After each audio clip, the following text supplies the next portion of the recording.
to the class of Chinese ceramics. Today, we are going to talk about Yue Kiln and Wuzhou Kiln.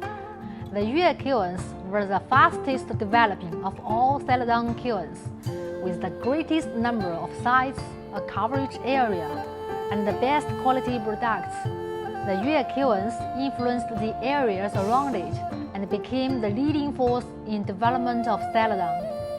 The name Yue Kiln should have come from the Tang Dynasty, which usually referred to kiln sites and products by the locations of the kilns.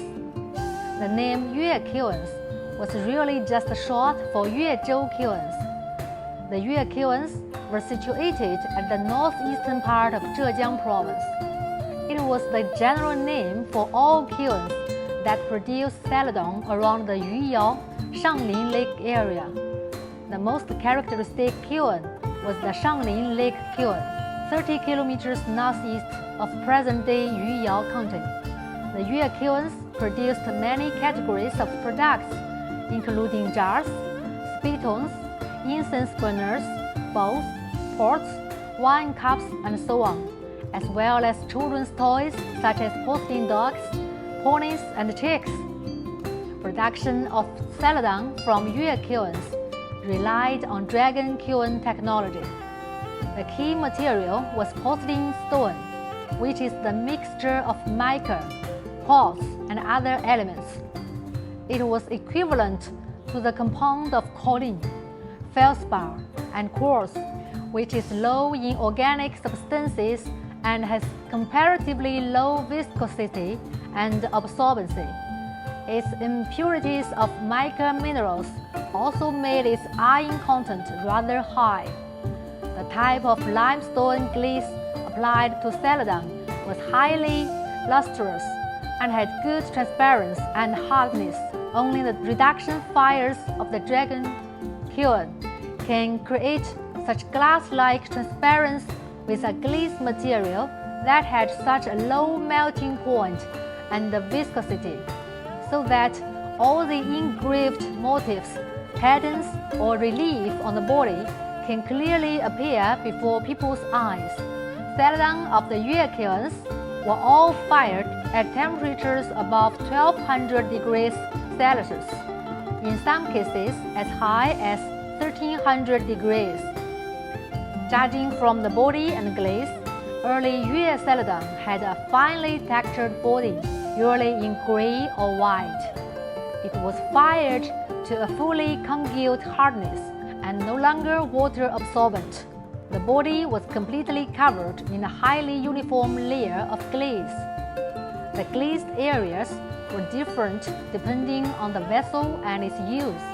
Bowls, drinking cups, and basins all have full inner glaze, and its outer glaze was to the base, where the body was left untouched. Kettles, jars, and other vessels were glazed, including areas around the mouth and all of the exterior, while the interior was left to bare.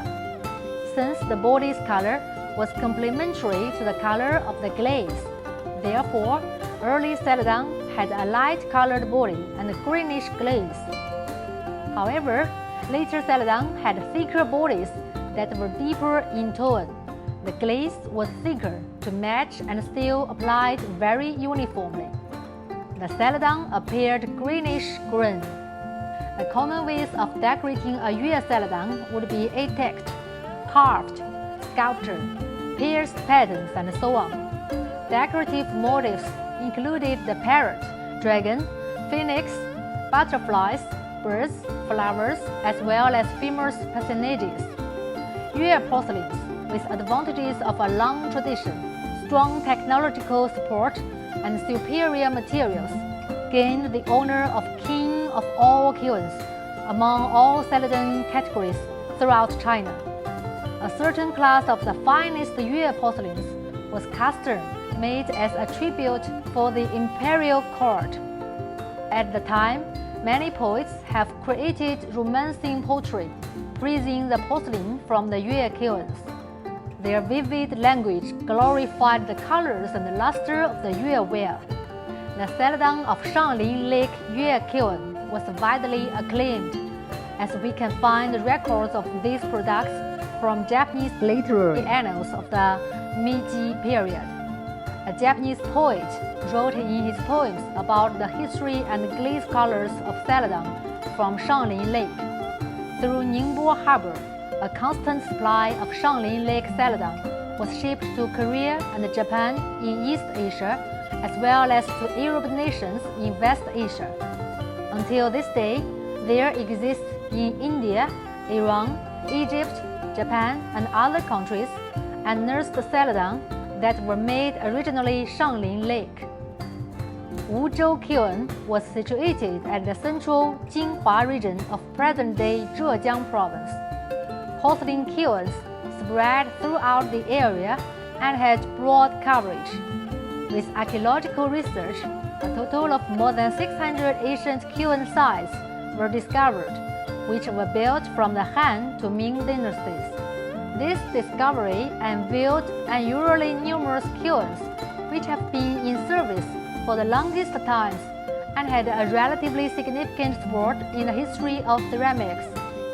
Early specimens of Wuzhou Kiln porcelain had glazes in light gray and were rather rough.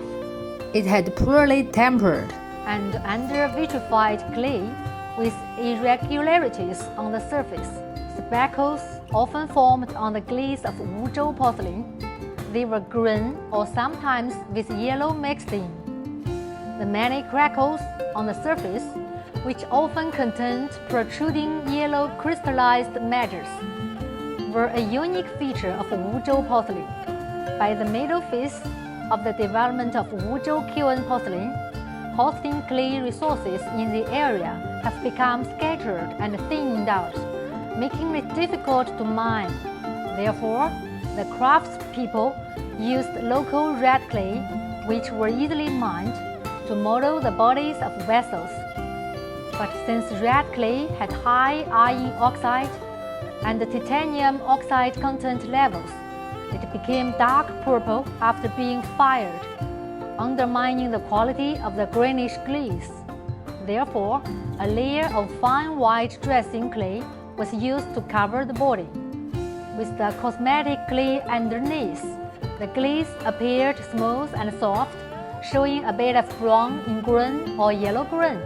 However, the crackling and the crystallization in the glaze was even more apparent when compared to porcelain wares that had porcelain clay for the bodies. During the late period of Wuzhou kilns, new models and types of porcelain vessels were created, which better exemplified the shiny glaze quality on top of thinner bodies. There were also new breakthroughs in decorative methods. That's all for today. Thanks for watching. See you next time.